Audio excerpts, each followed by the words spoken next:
चलो बच्चों, तो आज हम लोग अकाउंट में चैप्टर नंबर 11 कंटिन्यू करें, जिसका नाम है बैंक रिकॉन्सिलिएशन स्टेटमेंट BRS। देखो, इस चैप्टर में हमने फाइनल एक्सरसाइज के क्वेश्चन नंबर 7 तक के सम्स किए थे और आज उससे आगे क्वेश्चन नंबर 8 देखें फाइनल एक्सरसाइज का। बरोबर ना? आपकी टेक्स्ट बुक आपके साथ में रखो कि जैसे क्वेश्चन नंबर 8 में लिखा हुआ है कि prepare a bank reconciliation statement of Priyal for December 2015 from the information given below. ये इन्फॉर्मेशन दी गई है और उसके हिसाब से हमें BRS बनाना है। बरोबर ना? मैंने फॉर्मेट यहाँ पे बना के ही रखा है कि BRS of Shri Priyal as on 31/12/15। दिसंबर 2015 दिया हुआ है, मतलब दिसंबर की आखिरी डेट ही आएगी ना, 31/12, है कि नहीं? और यहाँ पर जैसे फॉर्मेट बनता है कि पहले नंबर, फिर पर्टिकुलर, फिर डेबिट एंड क्रेडिट। और डेबिट क्रेडिट में जैसे रूल लगते हैं ना, तो उसी रूल के हिसाब से, बराबर, हर समय यही रूल्स ही हम लोग फॉलो करते हैं उसमें कि भाई पहले चेक करते हैं कैश बुक में एंट्री बाकी है या पासबुक में एंट्री बाकी है, और उसके हिसाब से फिर डेबिट या क्रेडिट चेक करते हैं। सही बात कि नहीं? सब में ऐसा ही किया है हमने, बराबर ना? तो इनके हिसाब से इसकी भी एंट्री करते जाएं। जैसे कि सबसे पहला दिया हुआ है उसमें नंबर 1 में है कि बैंक को overdraft as per cash book date 31/12/15 ₹710 and bank को overdraft as per passbook date 1/12/15 ₹261। बराबर। अब देखो, हर सम की जब शुरुआत करते हैं तो स्टार्टिंग में जो है वो ये एंट्री लिखते हैं ना, ओपनिंग एंट्री लिखते हैं कि एज पर कैश बुक या एज पर पासबुक ऐसे होती है, जिनके रूल्स भी हमने लिखवाए थे ओपनिंग और क्लोजिंग एंट्री के लिए। बराबर। या तो ओपनिंग कैश बुक से या तो पासबुक से होती है, यहाँ दोनों दिए हुए हैं कि bank overdraft as per cash book and bank overdraft as per passbook, दोनों दिए हुए हैं, तो दोनों में से कौन सा लिखें? जब दोनों दिए हुए हो ना, तो अगर डेट दी गई है तो एक बार डेट चेक करो, उसमें डेट चेक करो कि देखो कैश बुक में डेट दी गई है 31/12/15 और पासबुक में डेट दी गई है 1/12/15। बराबर, मतलब कैश बुक की डेट है ना आखिरी तारीख है महीने की, और पासबुक की डेट महीने की पहली तारीख है। बराबर। तो हम BRS कब बनाते हैं? BRS बनाते हैं आखिरी तारीख को, 31/12/15। तो बैलेंस आखिरी तारीख वाला लिखना है ना, 31/12 वाला लिखना है ना, 1/12 वाला नहीं। बराबर। तो सिर्फ कंफ्यूज करने के लिए आपको दोनों दिए हुए हैं, दोनों की जरूर नहीं है। आपको सिर्फ जो bank overdraft as per cash book दिया हुआ है डेट में 31/12/15, तो उसके हिसाब से ही लिखना है ₹710। ठीक है, पासबुक के लिखने की जरूरत ही नहीं है, वो सिर्फ कंफ्यूजन के लिए आपको दिया हुआ है, नोट करना। और अगर डेट ना होती ना, डेट ना होती और दोनों दिए गए होते तो दोनों में से कोई भी लिखो। डेट ना होती तो दोनों में से कोई भी लिख सकते, कैश बुक या पासबुक, कोई भी, दोनों नहीं लिखते हैं ओपनिंग में, दोनों नहीं, कोई भी एक। ठीक है, डेट ना होती या दोनों में सेम डेट होती तो दोनों में से कोई भी लिख सकते थे। बराबर। लेकिन यहाँ तो डेट का ही डिफरेंस है, पासबुक में फर्स्ट डेट है, कैश बुक में लास्ट डेट है, तो हम तो ये लास्ट डेट वाला ही लिखेंगे ना उसमें। ठीक है ना? तो दिया हुआ है बैंक को overdraft as per cash book ₹710। तो बैंक को ओवरड्राफ्ट इस ओपनिंग एंट्री के रूल के हिसाब से कहाँ आता है कि बैंक को overdraft as per cash book कहाँ पे आएगा? क्रेडिट में। तो क्रेडिट में लिखेंगे ₹710। बराबर ना? क्रेडिट में लिखा जाएगा ना। तो देखो यहाँ पे लिखेंगे नंबर 1, उसमें भी नंबर 1 करके ही दिया हुआ है कि जिसमें लिखें bank overdraft as per cash book, cash book के हिसाब से बैंक को ओवरड्राफ्ट, तो क्रेडिट में लिखेंगे ₹710। बराबर, ₹710 यहाँ आ जाएगा ना उसमें। क्लियर ये? तो अब उसके बाद सेकंड, अब ये समझना, ये आपको नया है करना सिंपल ही है, लेकिन आपको टेबल वाइज क्या दिया हुआ है वो समझो। अब यहाँ पे दिया हुआ है नंबर 2 में, टेक्स्ट बुक में देखो कि information of cheque deposited and credited in passbook is as under. यहाँ पर इंफॉर्मेशन दी गई है कि हमने कौन सी डेट पे चेक डिपॉजिट की है और कौन सी डेट में पासबुक में एंट्री हुई, मतलब बैंक वालों ने एंट्री की है। हमने जब कैश डिपॉजिट किए होंगे तो कैश बुक में एंट्री की होगी, और क्या कहते हैं कि जब पासबुक में एंट्री हुई होगी, मतलब बैंक ने डिपॉजिट किए तो पासबुक में एंट्री हुई होगी।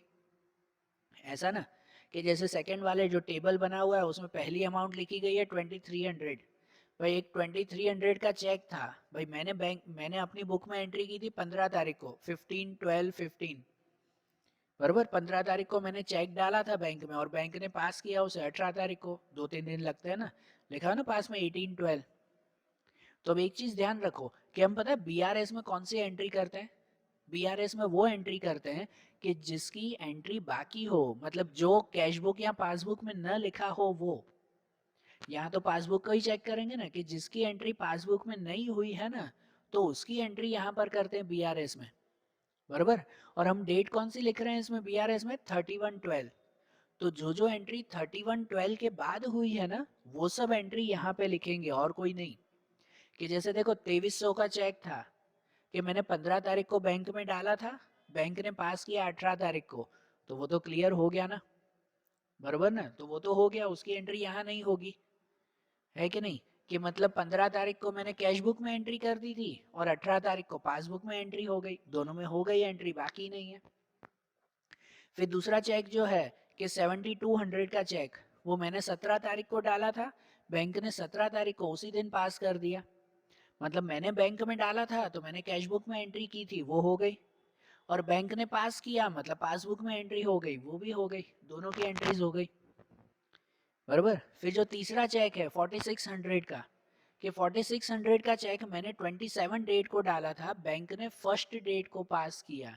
अब यहाँ पर है कि मैंने जब चेक डाला 27 डेट को, तो मैंने कैश बुक में एंट्री कर दी 27 डेट को, लेकिन बैंक ने पास किया है फर्स्ट डेट को, मतलब ये 31 के बाद। तो जब हम बीआरएस बना रहे हैं ना 31 को, तब तक पासबुक में एंट्री हुई नहीं है। 27th डेट को मैंने कैश बुक में एंट्री कर दी थी, लेकिन पासबुक में अभी तक, जब तक बीआरएस बना रहे हैं तब तक एंट्री नहीं हुई, वो तो फर्स्ट डेट को एंट्री हुई इसके बाद। तो मतलब पासबुक की एंट्री बाकी है, बरोबर ना, पासबुक की एंट्री बाकी है, ये बीआरएस बना रहे हैं तब तक। तो इसका मतलब ये एंट्री लिखेंगे 4600 की, पहले दोनों नहीं, क्योंकि पहले दोनों में तो दोनों में एंट्री हो चुकी थी, समझे ना, ये डेट ध्यान रखना। और फिर जो फोर्थ में दिया ना 1500 का चेक है, कि भाई वो 30 डेट को मैंने बैंक में डाला था और बैंक ने पास किया सेकेंड डेट को, तो मतलब वो भी एंट्री यहाँ पे करेंगे कि 30 डेट को बैंक में डाला था तो कैश बुक में एंट्री हो गई, लेकिन पासबुक में एंट्री नहीं हुई, 31st तक पासबुक में एंट्री नहीं हुई, पासबुक में तो सेकेंड डेट को एंट्री हुई। तो बीआरएस बना रहे हैं 31st को, तो तब तक तो पासबुक में एंट्री नहीं हुई है ना, बरोबर के नहीं। तो मतलब ये जो आखिरी के दो है ना 4600 का चेक और 1500 का चेक, वो दोनों एंट्री यहाँ पे करेंगे, समझ आ रहा है। ये ध्यान देते हैं कि किसकी एंट्री 31st के बाद हुई है, तो वो एंट्रीज यहाँ पे लिखेंगे। 31st से पहले हो चुकी है तो वो तो क्लियर है, 31st के बाद हुई है मतलब वो क्लियर नहीं है, वो एंट्रीज यहाँ पे लिखी जाएगी। समझ आ रही है बात है, हो रहा है माइंड क्लियर, ठीक है। और उसमें ये 4600 का चेक और 1500 का चेक अलग अलग नहीं लिखेंगे, साथ में ही लिख देंगे, बराबर, साथ में ही लिख देंगे। देखो इसकी एंट्री हम लोग लिखें तो ऐसे लिखा जाएगा नंबर 2 में कि चेक्स एस लिखेंगे ना, कि एक से ज्यादा चेक हैं, check deposited but not recorded in passbook. Passbook में ना चेक डिपॉजिट किए पर पासबुक में एंट्री नहीं हुई है। उसमें दो चेक है ना, तो ब्रैकेट में दोनों चेक लिख देंगे, एक 4600 का और एक प्लस 1500 का, बराबर। ऐसे दोनों चेक लिख देंगे कि check deposited but not recorded in passbook, दोनों चेक, कि इन दोनों का टोटल हो जाएगा, टोटल कितना, तो 6100, बराबर 6100। लेकिन लिखे कहाँ डेबिट क्रेडिट में, तो वो यहाँ रूल ध्यान देते हैं कि इसमें देखो पासबुक की मिस्टेक है ना, हमने चेक डिपॉजिट किया पर बैंक ने पास नहीं किया है, मतलब पासबुक की मिस्टेक है, और बैलेंस इंक्रीज के डिक्रीज हो रहा है, तो बैलेंस इंक्रीज हो रहा है, बराबर ना, इंक्रीज हो रहा है, मैंने चेक डिपॉजिट किए हैं, और अगर इंक्रीज हो रहा है तो उसे कहाँ लिखेंगे, क्रेडिट में लिखेंगे, बराबर। इंक्रीज हो रहा है तो कहाँ लिखा जाएगा, क्रेडिट में, मतलब कि क्रेडिट में लिखेंगे इसका 6100 रुपीज, है कि नहीं, कि दोनों चेक मिलाकर 6100 का cheque deposited but not recorded in passbook. आई बात समझ में? अब जैसे थर्ड में दिया हुआ है, बराबर, थर्ड में भी टेबल बना हुआ है, उसमें ऊपर लिखा हुआ है information of cheque drawn and presented in bank is as under. यहाँ पे चेक ड्रॉन मतलब किसी और को चेक दिए हैं और वो बैंक में कब पास हुए, कब प्रेजेंट हुए, उसके बारे में लिखा हुआ है। कि जैसे पहला दिया हुआ है 8200 का चेक मैंने किसी को दिया था, 26 डेट को दिया था और बैंक ने उसे 28 डेट को पास कर दिया, बराबर। तो इसमें भी दोनों एंट्री हो गई ना। 31 से पहले दोनों एंट्री हो जाए ना तो उसको नहीं लिखते। 31 के बाद जो जो एंट्रीज हुई है ना वो यहाँ पे लिखी जाएगी। कि जैसे दूसरा चेक है 9300 का, कि वो 28 डेट को मैंने किसी को दिया था और बैंक ने पास किया फर्स्ट डेट को, तो वो एंट्री यहाँ पे करेंगे, बराबर। कि मैंने जब किसी को दिया था 28 डेट को तो मैंने कैश बुक में लिख दिया था, लेकिन बैंक ने पास किया फर्स्ट डेट को तो पासबुक में एंट्री बाकी है कि नहीं? तो वहां पे इसकी एंट्री होगी ना सेकंड वाले चेक की। थर्ड वाला चेक है 7100, जो मैंने दिया था 29 डेट को किसी को और बैंक ने पास किया 31 को, तो 31 को पास हो गया है, उसकी एंट्री नहीं। 31 के बाद जो हो उसकी एंट्री करते हैं, बराबर। उसके बाद 1300 का चेक है आखिरी, कि वो मैंने दिया था 31 को और बैंक ने पास किया सेकंड डेट को, तो वो भी एंट्री होगी ना। सेकंड और फोर्थ वाला जो चेक है ना 9300 का और 1300 का, ये दोनों चेक की एंट्री यहाँ पे होगी, बराबर ना। वो दोनों चेक उसमें भी साथ में ही, कि जैसे सेकंड वाले में साथ में लिखा तो थर्ड वाले में भी ऐसे लिख सकते हैं। उसमें थर्ड वाले में ऐसे लिख सकते हैं कि चेक्स ड्रॉन, ड्रॉन लिखेंगे भाई, मैंने किसी को दिए, but not recorded, but not recorded in passbook, बराबर। चेक दिए पर पासबुक में एंट्री नहीं हुई। कौन से दो चेक हैं? तो एक 9300 का चेक है और एक 1300 का चेक है। तो एक 9300 प्लस एक 1300, ऐसे दोनों ना, बराबर। तो इन दोनों का प्लस हो जाएगा 10,600। लेकिन 10,600 किस तरफ लिखे, यहाँ पे या यहाँ पे? तो वो रूल चेक करते हैं। इसमें भी पासबुक में एंट्री बाकी है ना। कैश बुक में तो हो चुकी है, बैंक ने पास नहीं किया था, लेट किया, तो पासबुक में एंट्री बाकी है। और बैलेंस इंक्रीज या डिक्रीज? तो बैलेंस डिक्रीज हो रहा है, बराबर। डिक्रीज हो रहा है यहाँ पे बैलेंस, क्योंकि चेक ड्रॉन किए हैं, किसी और को दिए हैं, तो बैलेंस डिक्रीज हो रहा है। और अगर बैलेंस डिक्रीज हो रहा है तो उसे लिखते हैं डेबिट में, बराबर। डेबिट में लिखते हैं, मतलब यहाँ पर डेबिट में लिखते हैं 10,600 रुपीज। आई बात समझ में? क्लियर ना? तो सेकंड एंड थर्ड में ध्यान आया ना, इतना बड़ा टेबल दिया हुआ है तो उससे कंफ्यूज नहीं होना है। बस खाली लॉजिकली सोचो किसकी एंट्री करनी है और किसकी नहीं करनी है, ठीक है। तो अब थर्ड के बाद फोर्थ वाली एंट्री, जिसमें दिया हुआ है interest 400 credited bye bank in passbook is recorded on payment side in cash book by mistake. अब ये समझो, अब ये मिस्टेक वाला है, हाँ ध्यान देना। कि भाई देखो, बैंक ने इंटरेस्ट दिया कितना, 400 रुपए का इंटरेस्ट दिया, मतलब हमें मिला ना, क्रेडिटेड बाय बैंक मतलब हमें मिला है। तो मिला है तो उसकी एंट्री कैश बुक में होनी चाहिए, कैश बुक में होनी चाहिए थी डेबिट साइड, क्योंकि कैश बुक में बैलेंस इंक्रीज हुआ ना, डेबिट साइड होनी चाहिए। लेकिन वहां पे लिखा हुआ है कि उन्होंने गलती से उसे पेमेंट साइड पे कर दिया। गलती से पेमेंट साइड मतलब गलती से क्रेडिट में लिख दिया। लिखना था डेबिट में और गलती से उसे क्रेडिट में लिख दिया। तो ऐसी मिस्टेक हो ना तो उसको कैसे सही करते हैं पता है? कि इसमें मिस्टेक कैश बुक की हुई ना, कैश बुक में लिखना था डेबिट में और लिख दिया गलती से क्रेडिट में। तो जब भी जिस भी चीज की गलती हुई हो ना, सुनना ध्यान से, जब भी कोई भी चीज की गलती हुई हो तो उसको अपोजिट साइड पे लिख देते हैं, वो गलती सुधारने के लिए। यहाँ रफ में समझो कि 400 रुपए हैं, 400 रुपए लिखने थे मुझे डेबिट में, गलती से मैंने लिख दिए क्रेडिट में, क्रेडिट में 400 रुपए लिख दिए। तो ये जो गलती से 400 रुपए क्रेडिट में लिख दिए उसको अब सही करके कहाँ लिखेंगे? डेबिट में 400 रुपए लिखेंगे, बराबर। और ये है ना, अब पॉइंट ध्यान से सुनो, कि ये जो 400 रुपए यहाँ पे लिखे वो तो गलती को सही किया हमने, और जो सही अमाउंट है वो, सही अमाउंट है वो कहाँ पे? तो वो तो लिखी ही नहीं ना हमने, बराबर ना, वो तो लिखी ही नहीं। तो जो सही अमाउंट है वो भी तो 400 रुपए फिर से लिखने पड़ेंगे ना, मतलब डेबिट में अब एक्चुअली सही करके क्या लिखना पड़ेगा पता है, 800 रुपए लिखने पड़ेंगे हमें, बराबर। 400 रुपए गलती से मैंने लिख दिए, तो अब वो अब सही करके 800 रुपए लिखना पड़ेगा। चलो समझो, एक एग्जाम्पल से समझो इसे, ठीक है। इस ट्रांजेक्शन को एक एग्जाम्पल से समझो कि भाई मुझे किसी से पैसे लेने थे, गलती से मैंने उसको पैसे दे दिए, पेमेंट साइड पे लिख दिया, मतलब गलती से पैसे दे दिए, समझना एग्जाम्पल से, कि भाई मुझे आपसे पैसे लेने थे 400 रुपए, गलती से मैंने आपको 400 रुपए दे दिए, है ना, लेने की जगह दे दिए। तो अब क्या करूंगा पता है, जो मैंने गलती से आपको 400 रुपए दे दिए, वो 400 रुपए तो फिर से लूंगा ना मैं, बराबर ना। जो गलती से 400 रुपए दे दिए वो तो 400 लूंगा, और जो ओरिजिनल 400 लेने हैं वो, ये तो खाली गलती सही हुई, बराबर।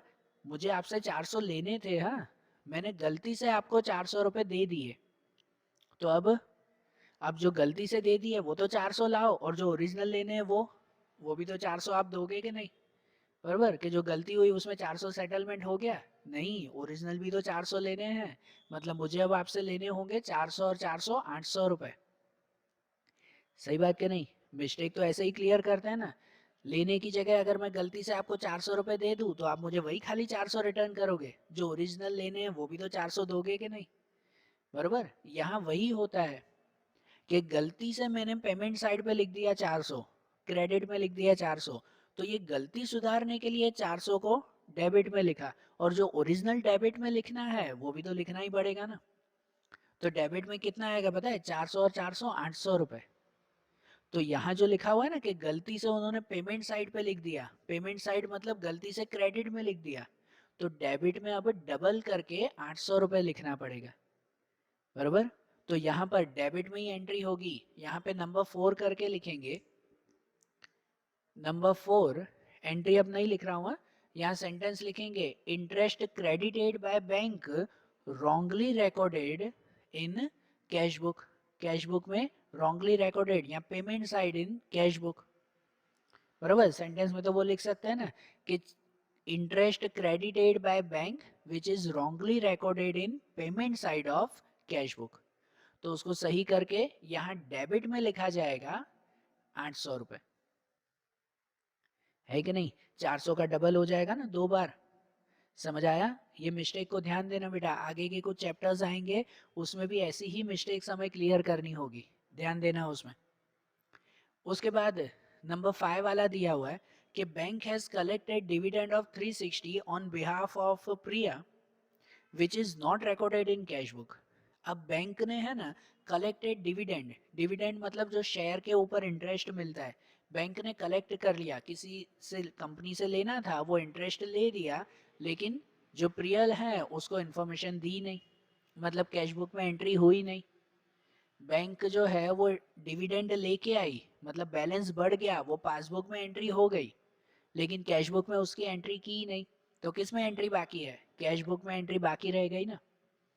और अगर कैश बुक में एंट्री बाकी रह गई तो बैलेंस इंक्रीज हो रहा है कि डिक्रीज हो रहा है, इंक्रीज हो रहा है, इंक्रीज ना, क्योंकि बैंक डिविडेंड लेके आई तो डिविडेंड मिला हमें, वो इंक्रीज हो रहा है, और इंक्रीज हो रहा है तो उसे कहाँ लिखते हैं, डेबिट में, डेबिट साइड पे लिखते हैं उसे।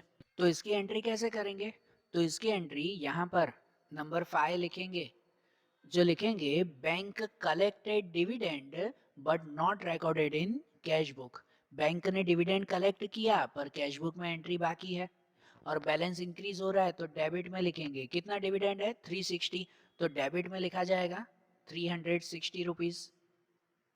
ओके, ये 5th वाली एंट्री हो गई। फिर उसके बाद नंबर 6 जिसमें दिया हुआ है bank has recorded interest on overdraft 120 in passbook but this transaction is not recorded in cash book. अब ये दिया हुआ है इंटरेस्ट ऑन ओवरड्राफ्ट 120 रुपीज है, जो बैंक में एंट्री कर दी है, पासबुक में एंट्री कर दी, कैश बुक में बाकी है। क्लियरली लिखा हुआ है ना कि कैश बुक में बाकी है, तो खाली चेक करो बैलेंस इंक्रीज या डिक्रीज होगा।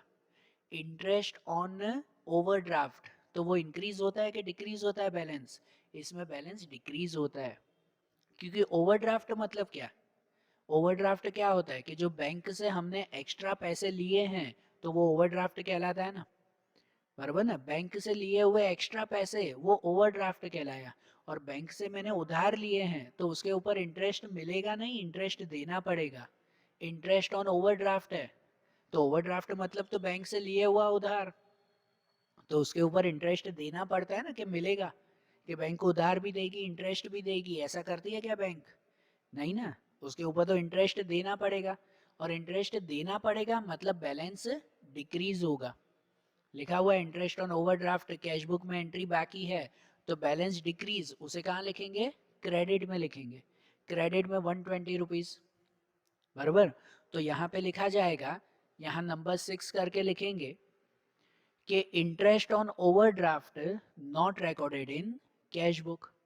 Interest on overdraft not recorded in cash book, credit में 120 रुपीज, बराबर हो गया ये।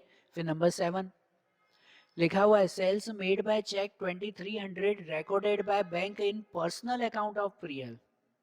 अब ये देखो कि जब हम लोग बैंक में अकाउंट अपना ओपन करवाते हैं ना, तो उसमें दो तरह के अकाउंट होते हैं, एक हमारा पर्सनल अकाउंट जिसमें भाई घर के कामकाज होते हैं, और एक बिजनेस के लिए करंट अकाउंट खुलवाते हैं, बराबर ना। एक बिजनेस अकाउंट होता है बैंक में, दो अलग अलग अकाउंट होते हैं ना बैंक में। तो भाई मैंने जो है वो किसी को सामान बेचा था, सेल की थी, तो उसका चेक मिला ना, 2300 रुपए का, 2300 का चेक मिला, जो बैंक ने गलती से मेरे बिजनेस अकाउंट की जगह गलती से किसमें, तो मेरे पर्सनल अकाउंट में ऐड कर दिया। तो अब यहाँ पर्सनल अकाउंट की तो कोई बात नहीं कर रहे, तो पर्सनल अकाउंट में ऐड कर दिया तो उसमें पर्सनल अकाउंट में से बैंक निकाल लेगी, वो बात ठीक है। यहाँ पॉइंट क्या आया पता है, कि हमारे बिजनेस अकाउंट में तो एंट्री हुई नहीं। हम लोग यहाँ पे वो चेक करेंगे कि बिजनेस में क्या हुआ या नहीं। पर्सनल अकाउंट में जो हो सो हो, उसका हमें कोई लेना देना नहीं है, हम तो सिर्फ बिजनेस की बात कर रहे हैं ना। तो इसका मतलब बैंक ने वो 2300 रुपए गलती से जो पर्सनल में डाल दिए, तो बिजनेस अकाउंट में तो उसकी एंट्री ही नहीं हुई। इसका मतलब कि पासबुक में एंट्री खाली बाकी है, बराबर। पर्सनल अकाउंट में से निकालेंगे वो बात अलग, वो तो जब पर्सनल अकाउंट का अलग से बनाते हो बीआरएस तो ठीक है। यहाँ पर्सनल अकाउंट के लिए थोड़ी बना रहे हैं, ये तो खाली बिजनेस की बातें चल रही है।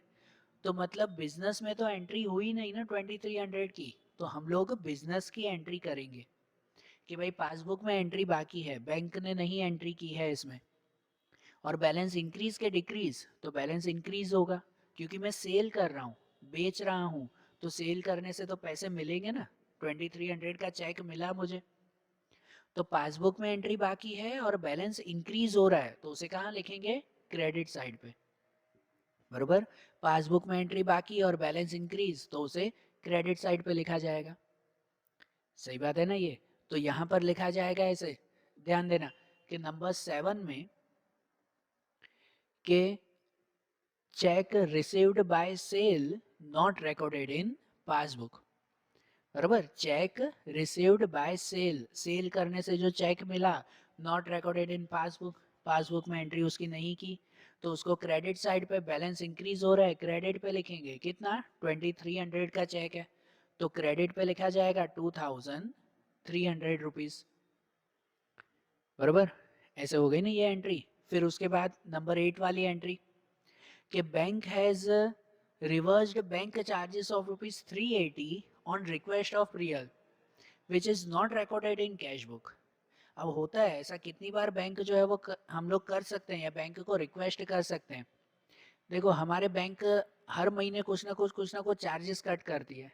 कैश बुक के चार्जेस होते हैं, मतलब जो चेक लेते हैं, चेक बुक के चार्जेस, एटीएम के चार्जेस, बैंक के दूसरे चार्जेस, बहुत सारे चार्जेस होते हैं। तो भाई बैंक ने इस महीने ना 380 चार्जेस कट कर दिए थे, लेकिन मैंने बैंक को रिक्वेस्ट किया, कि भाई इस महीने मत काटो, अगले महीने डबल काट लेना भाई, इस महीने मुझे जरूर है। तो बैंक मानेगी हमारा रिक्वेस्ट, क्यों नहीं मानेगी, बराबर। तो भाई पहले बैंक ने ना 380 रुपीज कट कर दिए थे बैंक में, अब वापस उसने वो 380 रुपीज दे दिए। कहते हैं ना रिवर्स बैंक चार्जेस, रिवर्स मतलब रिटर्न कर दिया उसने, क्या ठीक है चलो इस महीने बैंक चार्जेस नहीं काटेंगे, अगले महीने डबल काट लेंगे। तो बैंक ने 380 रुपीज वापस दे दिए, जो कैश बुक में एंट्री बाकी है, बराबर। क्लियरली लिखा हुआ है ना, which is not recorded in cash book. तो कैश बुक में एंट्री बाकी है और बैलेंस इंक्रीज हो रहा है, बैंक ने चार्जेस वापस दे दिए हमें 380 रुपए, तो वो बैलेंस इंक्रीज हुआ ना, बराबर। बैलेंस इंक्रीज हो रहा है तो उसे कहाँ लिखा जाएगा? डेबिट में, डेबिट साइड पे लिखेंगे उसे। है कि नहीं। तो यहाँ पर लिखेंगे नंबर 8 वाली एंट्री करें कि नंबर 8 रिवर्स्ड बैंक चार्जेस, लिखेंगे reverse bank charges not recorded in cash book. Bank charges जो रिवर्स हुए कैश बुक में नहीं लिखा है हमने। कितनी अमाउंट 380, तो डेबिट में लिखेंगे उसे 380 रुपीज, बराबर ऐसे लिखा जाएगा ना उसमें। फिर नंबर 9 वाली एंट्री कि जिसमें दिया हुआ है signature is forgotten in cheque drawn and hence the cheque of 2000 is return by bank. अब ये देखो कि भाई किसी को चेक दिया था, सिग्नेचर करना ही भूल गए, कहते हैं मैंने चेक दिया किसी को 2000 का, साइन करना ही भूल गया मैं। तो साइन नहीं किया तो बैंक पास करेगी, बैंक एंट्री करेगी? बिल्कुल नहीं करेगी, बराबर। तो वो चेक वापस आ गया, चेक रिटर्न हो गया। तो इसमें पता है इसमें बैंक की मिस्टेक नहीं है, पासबुक में एंट्री नहीं, इसमें कैश बुक की ही एंट्री बाकी रहेगी, क्योंकि पासबुक में तो एंट्री हुई नहीं, मैंने चेक पे साइन ही नहीं किया है, तो पासबुक में तो कोई एंट्री नहीं होगी ना इसमें, बराबर ना। कैश बुक में मिस्टेक हो गई इसमें, कैश बुक में ये मिस्टेक हो गई कि मैंने किसी को 2000 का चेक दिया था, तब मैंने लिखा था कि मेरे पैसे गए, बराबर ना। कैश बुक में लिख दिया था बैलेंस डिक्रीज क्रेडिट साइड पे, लेकिन अब यहाँ पे तो यहाँ पे वो चेक वापस आ गया, 2000 का चेक वापस आ गया, मतलब अब मुझे फिर से क्या लिखना होगा कि बैलेंस इंक्रीज। वो मिस्टेक खाली सही करनी होगी ना इसमें, बराबर, कि मैंने 2000 पहले क्रेडिट में लिख दिए थे गलती से कि भाई बैलेंस डिक्रीज हो गया ऐसा मानकर, लेकिन वो तो पैसे तो गए ही नहीं, वापस आ गया चेक। तो अब उसे मिस्टेक को सही करेंगे, डेबिट साइड पे लिखेंगे कि भाई बैलेंस इंक्रीज 2000 जैसे वापस मिल गया, बराबर। तो उसके लिए यहाँ पे लिखेंगे कि यहाँ पर नंबर 9 वाली एंट्री है, उसमें लिखेंगे कि चेक रिटर्न, चेक रिटर्न्ड, कि चेक वापस आया but not recorded in cash book, पर कैश बुक में एंट्री नहीं की। तो कहाँ पे, डेबिट में, डेबिट साइड पे लिखेंगे 2000 रुपीज, बराबर 2000 रुपये डेबिट में लिखेंगे ना उसे। और आखिरी जो 10th वाली एंट्री दी गई है उसमें दिया हुआ है कि bank has collected a bill of 3000 sent to bank for collection and charges ₹100 for the same and the transaction is not recorded in the cash book. अब ये क्या दिया हुआ है कि बैंक हैज कलेक्टेड बिल ₹3000, पता वो बिल होता है ना, बिल रिसीवेबल, पहले भी बात की थी कि किसी से पैसे लेने थे, तो भाई मैं नहीं जा पा रहा था, मैंने बैंक को बोला कि भाई सामने वाले से 3000 रुपये लेने हैं, आप लेके आना उससे, बरोबर ना, आप 3000 रुपये उससे लेके आना ऐसा। और उसके बदले में बैंक ने 100 रुपये चार्जेस ले लिए, बरोबर ना। इसमें लिया हुआ ना clearly, bank has collected a bill of 3000, मतलब बैंक लेके आई उससे 3000 रुपये and charge 100 for the same, और इसके लिए 100 रुपये बैंक ने चार्जेस लिए। मतलब बैंक 3000 रुपये लेके आई ना वहां से, तो उसमें से मेरे अकाउंट में उसने 2900 ही भरे हैं, है कि नहीं, क्योंकि 100 रुपये तो उसने अपने चार्जेस ले लिए, तो मेरे अकाउंट में कितने आए, 2900 आए उसमें, ठीक है। जो लिखा हुआ है which is not recorded in cash book, मतलब कैश बुक में ही मिस्टेक है, इसमें ही एंट्री बाकी है, और बैलेंस इंक्रीज या डिक्रीज, तो इंक्रीज हो रहा है, बैंक पैसे लेके आई ना, तो बैलेंस इंक्रीज हुआ ना ये, बराबर ना। मतलब उसमें नंबर 9 में लिखेंगे, यहाँ पर 10 में लिखेंगे bank has collected bill, bank has collected bill but not recorded in cash book, cash book में एंट्री बाकी है, और बैलेंस इंक्रीज हो रहा है, तो डेबिट में बाकी है 2900, बराबर ना। डेबिट में लिखेंगे 2900 रुपीज, ठीक है। 2900 क्यों, क्योंकि बैंक 3000 लेके आई, उसमें से 100 रुपए बैंक ने चार्जेस कट कर दिए, बराबर के नहीं।